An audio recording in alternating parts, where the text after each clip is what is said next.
Hi, welcome back. Today we're going to be making some blueberry preserves, jellies preserves, and I've got some blueberries that I've picked out of my yard. Actually, I've got a bush in summertime. They're ready, and I thought, what better thing to do with them than to make some jellies and preserves out of them. So one thing I want to talk to you about first is whenever you're cooking, you're getting around the heat, you need to be careful. One thing I've got is a fire extinguisher, just in case of fire. But also when you're making these liquids, you know, steam can burn you. The liquids can splash on you. So just be very careful as you're stirring, to stir gently, and just be very careful of that. So what I've done here is I've actually started preparing the fruit for the blueberries, and the recipe calls for 6 cups of prepared fruit. And I've actually pureed them. You can see this is actually blueberries. I've pureed them. And I've got to finish pureeing and add to it before we get started. But I wanted you to see just how it turns out. You can mash the fruit, but I just decided to do this because I wanted the color of the dark blueberries. So we prepared the fruit, and so we'll add the 6 cups of fruit and the fruit pectin, and then I'll put a half of a teaspoon of butter as an anti-foaming agent that I put in there. So at this point, I'll stop the video. I'll go ahead and finish preparing the fruit, puree the last little bit to get 6 cups, and we'll get started. All right, so now that we've got the fruit prepared, I want to clarify that I had 6 cups of blueberries ready. The recipe calls for 4 cups of fruit, 4 cups of sugar, and then 1 packet of fruit pectin. So I actually had 6 cups, so I'm doing a 1.5 batch. So I've actually got a half a batch of pectin that I already had. So we will add the fruit. You can come over and see as I put that in. That was 1, and I'll put the rest of the pectin in. So this actually kind of coagulates pretty good. It dumps out pretty quickly, as you can see. I'm going to turn the heat on to get it started. There we go. So the blueberry is a little bit different than some of the other fruit. And so I've got the fruit in here.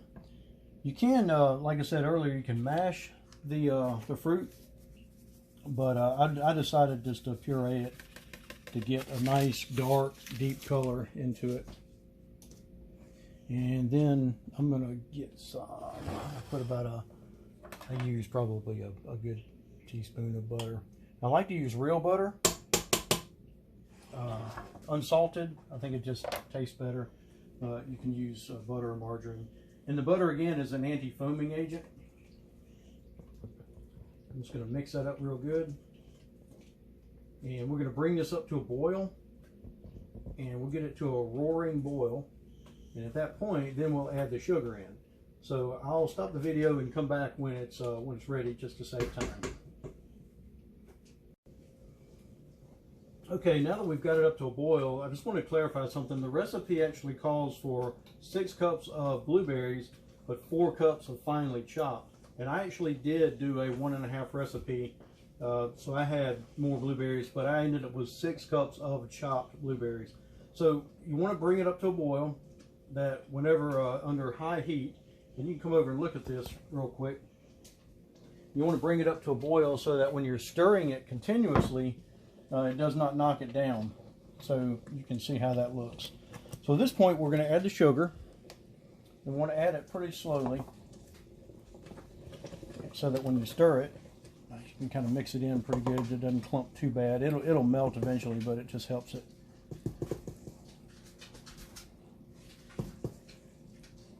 And you'll see it'll start to take on that glassy appearance.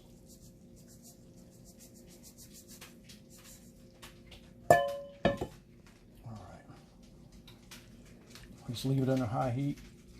And so we're going to keep stirring it such that you can hear we have animals in the house that are interested in jellies.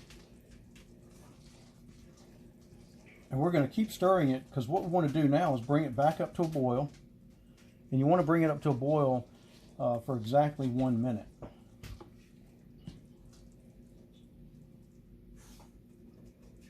See, I still have some good lumps of sugar in there that I need to work through.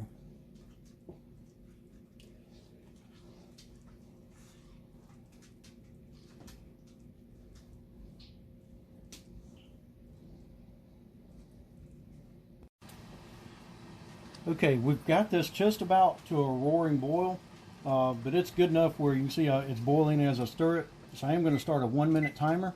When it gets to this point, you want to stir it continuously, but you want to boil it for exactly 1 minute. So what this is doing is getting everything where it needs to be. The pectin's working, and you can see that 1 minute. So at this point, what I've done is I've actually had the jars in a water bath. They've been sitting for, you want to water bath them for at least 10 minutes.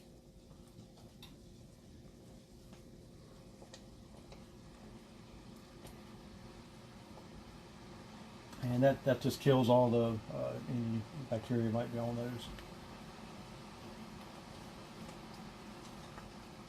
And as soon as we get to 1 minute, we'll go to the next step.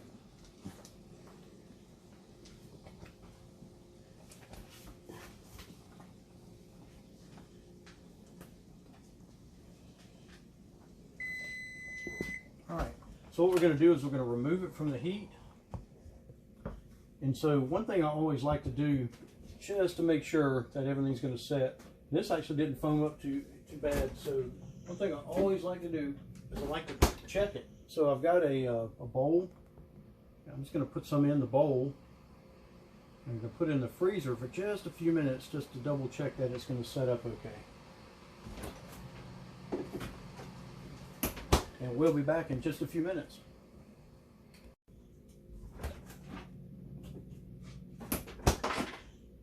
All right, and as you can see, put in the freezer, it's pretty well setting up. So this is going to be a really good batch. So like I said, my sister is helping me video, so she gets to try it out first. And you want to kind of just keep stirring it a little bit. So what we've got is, again, the jars have been water bathed. They've been in here for 10 minutes, and I've actually got a funnel that I use for this. It's good to have like a stainless steel funnel, or any funnel's good. And we're just going to get one of the jars out. Again, want to be careful. They are hot. And be careful because the stove is still hot too.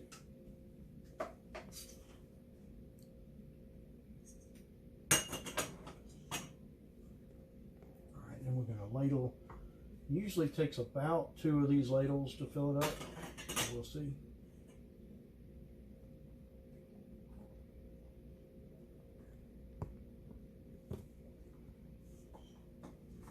And you want to fill it up just under the rim, and this ladle puts it at the right, this funnel puts it about the right spot. You want to put it just about a 1/4 inch below the top. Then you want to wipe off the top for any fruit that might have gotten on there. And this is probably one of the best investments. It came with a kit. It's actually a magnetic stick, and allows me to get the lids out. And trust me, I've tried different ways of getting those out, fork or whatever, but it gets out one lid.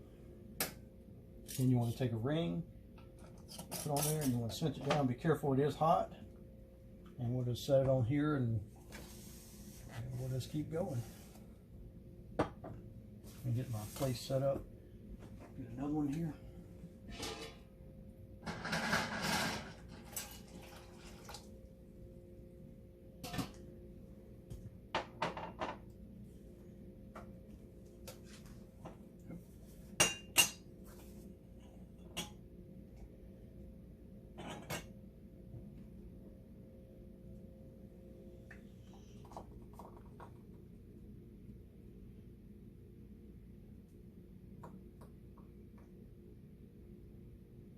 Just about right.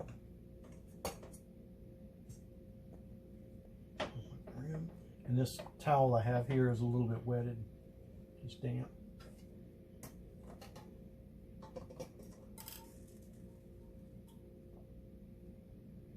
And of course the lids have been sitting back there in not boiling water, but extremely hot water. They boiled it first. You want to cinch them down, not too tight, but just enough, because we're going to actually water bath them in a little bit. And you can see that that is going to turn out just beautiful. And how does it taste? It tastes pretty good. All right. So I'm going to go ahead and keep going. Thumbs up on that one. I'll keep going with the rest of them, and we'll start the video back in a little bit. All right, now we've got all the jars filled up, and you can see that the 6 cups of fruit and 6 cups of sugar actually yielded the 12 jars, and we actually got just a little bit extra. I just put it in. I had a small jar for that. So now what we're going to do is going to take the jars. I've cinched down the lids, not real tight, but just a little bit. We're going to water bath them, and the reason we're going to water bath them is to get, you want to get a little bit of that 1/4 inch of space that we had in the top. I want to, as it comes to a little bit of a boil, it's going to, I guess, displace the air with a little bit of steam, and so that'll make sure it gets a little bit of, I guess, expansion in there. So when it starts to cool, it'll put a little vacuum in it and set up real good. And so when we go to set it up, you'll hear them later. Some of them have been popping a little bit as we've gone. And what that means is it's actually sealing down. But when we put them in the water bath, they'll come up again. And they are hot, so you can hear it just now. It will pop a little bit. And as we put them in here, we're going to do a counter type of placement so that they don't, you don't want them to fall. I've had them one time where I loaded one side too much on this little rack. You can come over here and see what it looks like. If you load them too much on one side, it could pop loose and fall. That was a little bit off right there. Yeah, you can hear them popping. They're taking up a good set, a good seal.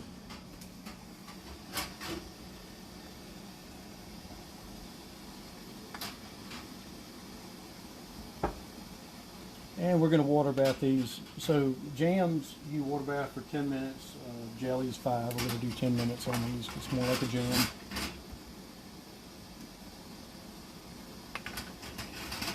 Oh man, turn over. You got to be careful with them. Find a good spot for them to sit. They're all hot, so be careful. Can be tricky.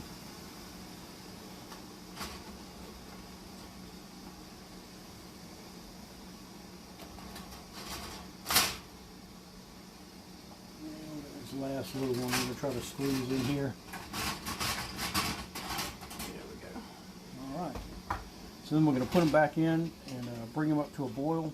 You can hear that the air is coming out of them a little bit too.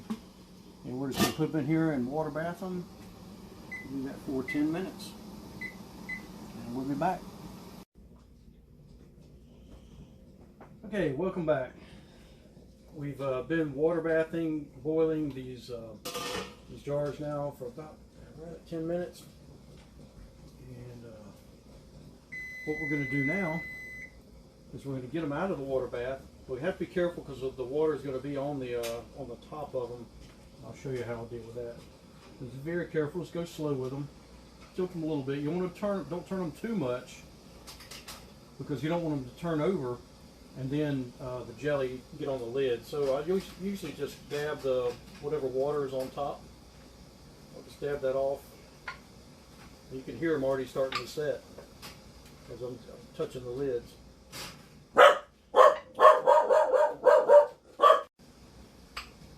Okay, you can still hear they're popping a little bit. Then what we'll do is we'll get these out and put them aside. And do be careful, they're hot. One of the things I do with it is I want to cinch the lids down kind of tight on them. Again, do be careful, they are hot.